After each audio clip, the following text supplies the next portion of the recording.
Do you want to learn how to draw the RMS Titanic? If so, you are going to need a couple items, like a piece of paper to doodle on, a pencil to create your doodle with, an eraser to erase any mistakes that you might make, and a marker to outline your doodle. I used 2 colored markers on mine, so you also may want markers, crayons, colored pencils, or even paint to add some color to this awesome doodle. Do not forget to like, subscribe, and share, and let's get started!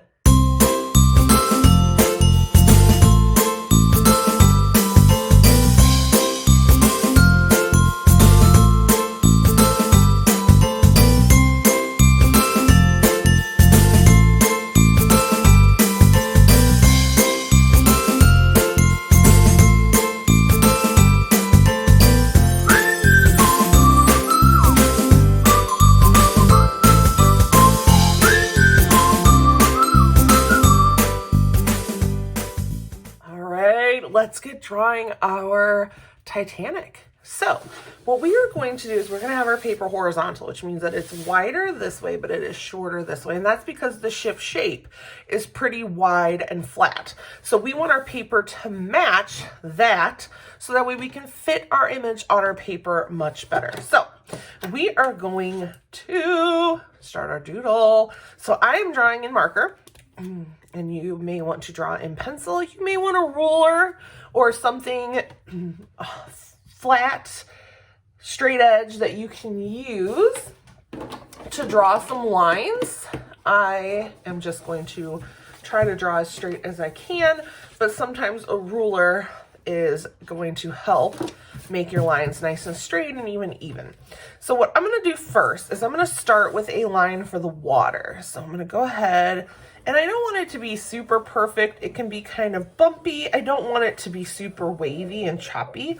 So I'm just going to go ahead and I'm up maybe like 2 inches from the bottom of my paper. And I've made a slightly wavy line going across. And now we get to do the fun part.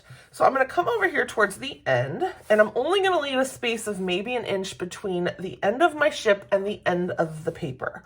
And I'm going to go ahead and draw a curved line that's going to go right down into the water.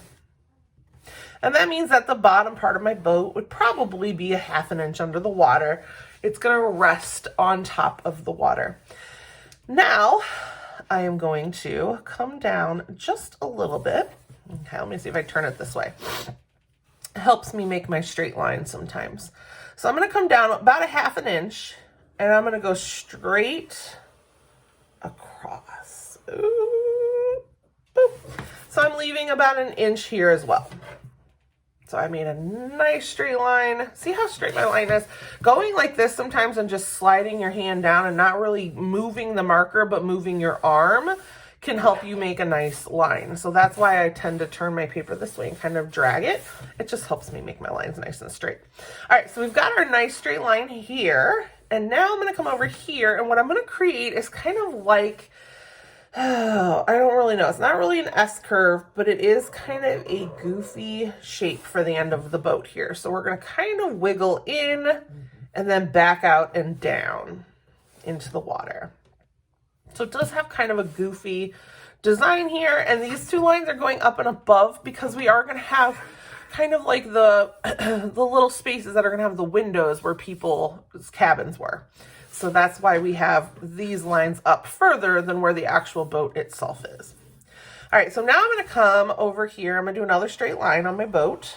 And this line's just going to go all the way across, and this is towards the bottom. This part kind of goes underwater, and I believe it's kind of like a red color. So this would be the part that's really more under the water than above. And then I'll leave about a 1 inch space, come up here, and I'm going to do the same kind of thing. I'm going to make a nice straight line. And this line up here is where we will have the name of our ship and a couple little port windows. So right here at the end, we're going to make 3 good size circles that kind of fill that area. 2 and 3. There we go. All right. And then I'm going to go ahead and write RMS Titanic right here with my smaller marker. This ship was built in 1909. Between 1909 and 1911. That is when this ship was built. Isn't that crazy? It was a big ship, and they managed to build it in only a few years. That is just crazy. So I'm going to write Titanic. It had a crew, so this is just the people working on the ship, of about 900. That is a lot of people. So just the crew was around, probably over 900 people. That's a lot of people, if you think about it. Some towns don't even have 900 people in them. Okay, so I'm going to come over. And I'm not going all the way. I'm going to do the same thing over here. I'm going to go over, but I'm not going straight across. I'm going to leave a small gap between these windowed sections. So I'm going to kind of come down here, and I'm going to come down here.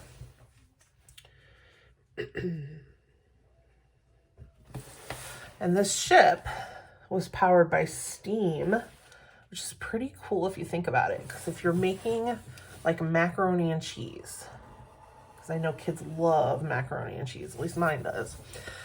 When the macaroni and cheese pot of water is boiling and you get all that steam coming up, that is what they used to power this massive ship. Huge ship powered by just some steam. It's crazy if you think about it. And this ship actually had over 2,200 people on board.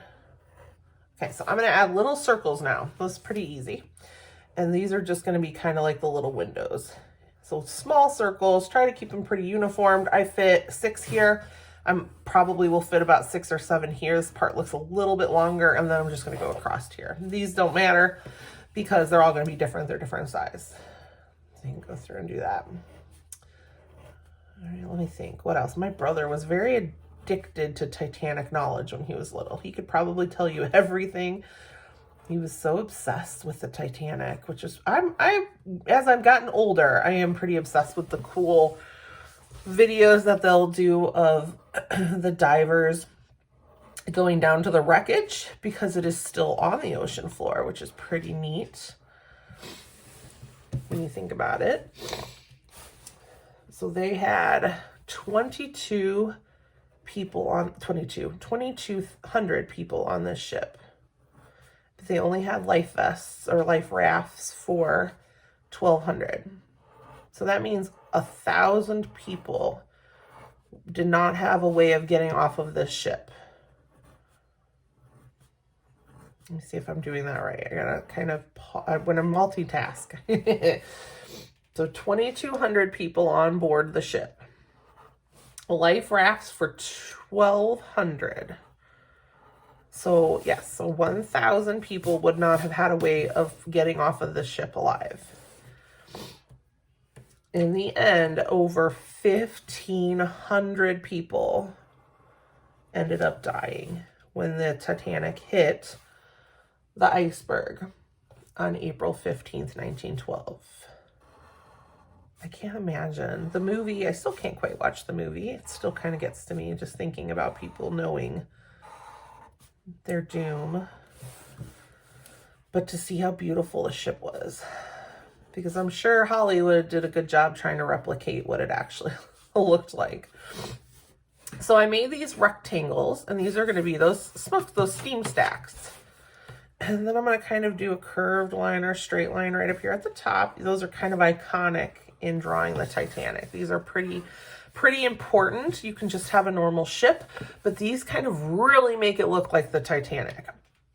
Now, the Titanic also had some kind of ropes and whatnot that kind of connected across the top here. So we're going to go ahead and draw those in also. So I'm going to go ahead and I'm going to do a straight line in the front and the back, kind of going right down here. So there's one, and I want it one over here in the same spot. And there's two. So these two lines, these would kind of be like a pole that goes up. And then we're going to have lines that come off of it into that area. and off of it into this area. So we're going to try to keep it as symmetrical as possible when it comes to these lines. We want them to be the same. And that's going to go right there to that smokestack. And that one's going to go there. Okay, and then we're going to have a little slightly curved line that's going to go across and meet. And then we're going to add some flags at the very top of our ship. So we're going to just kind of make some curved, some goofy looking triangles here. Look at how cool our ship looks. And then in the back, let's go ahead and add a flag as well. Look at that. Loving it.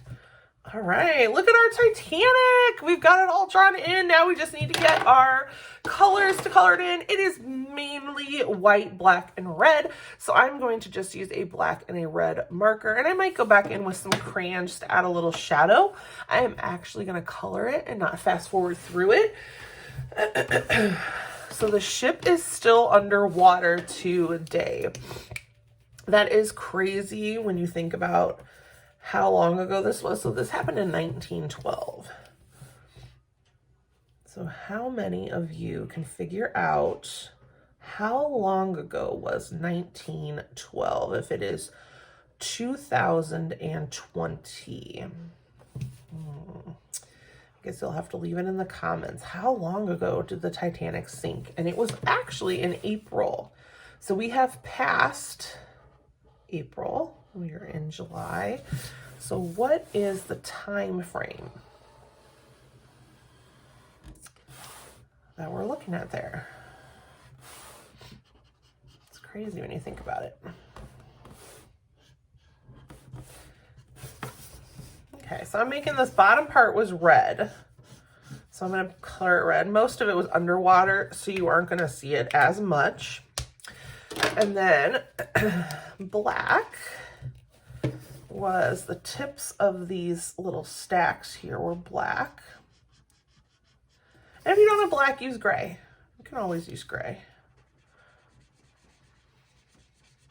I am using this over my Sharpie because I don't want to waste my Sharpie ink. So it's a little easier and quicker to color here than it is with the alcohol-based marker. These are water-based, it's going to move a little smoother. All right, and then this whole middle section here is actually black. And remember, your marker is angled this way for a reason. So when you use these broad markers, you actually have a tip that's a good chunk, maybe almost 1/3 of an inch in length here to color with. So you don't color with the tip of the marker. That's to make your fine point lines or to outline. But you use the angle of the marker. And if you can see, when I color with the angle, I'm taking up a lot more of the paper and laying down color a lot quicker than if I tried to sit and color with just the tip of the marker, because that's not what the tip is for. And eventually your marker is going to dry out faster, even though there is a ton of ink inside of your markers.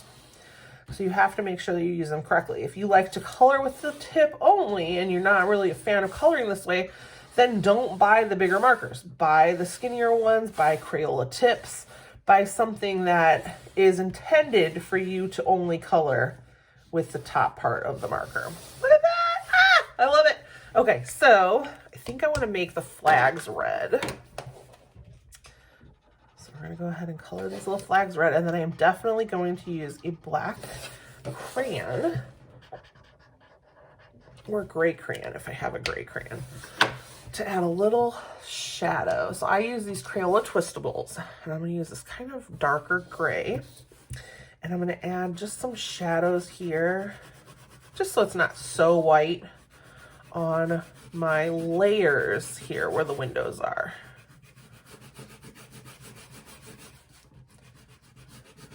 So if you have any Titanic knowledge that I didn't just throw down at you there, you can share that in the comments too. I think I'm going to color these little windows here blue. Let me know. I grew up with a lot of Titanic knowledge being thrown my way by my sibling. So feel free. Somebody out there might know way more than me. Or is my information wrong? Maybe I'm not right. Oh! All right. I'm going to do a little black here at the base of these stacks just to give them a little shadow. Look at how cool that looks. So you just color really light to create a shadow. You don't need to push down hard at all. And it just helps give your picture a little bit of depth. That just makes it look a little bit more realistic. Now we have the water. Now the water would have been a super, super, super dark blue. I don't think I have a very dark blue. So I'm going to go ahead and color with this kind of purpley blue. And I'm going to try to go in 2 different directions. So I always kind of color, just to fill my paper in very well, I color horizontally first. If my picture is horizontal. I think either way I probably will color horizontal. Oh, look, there's something on my table. And I try to cover it all going in that horizontal direction. So it's matching my paper. And then I'm going to turn my paper. So my paper is vertical. I'm still going to be coloring horizontally. But when I put my paper back normal, I've actually colored in a vertical manner. And this way it just kind of helps fill in any gaps by going in the opposite direction. You can also just go diagonally, color in an X. Just kind of helps fill it in, especially if you're coloring in crayon. It's really easy to leave a lot of those white gaps, maybe intentionally or unintentionally.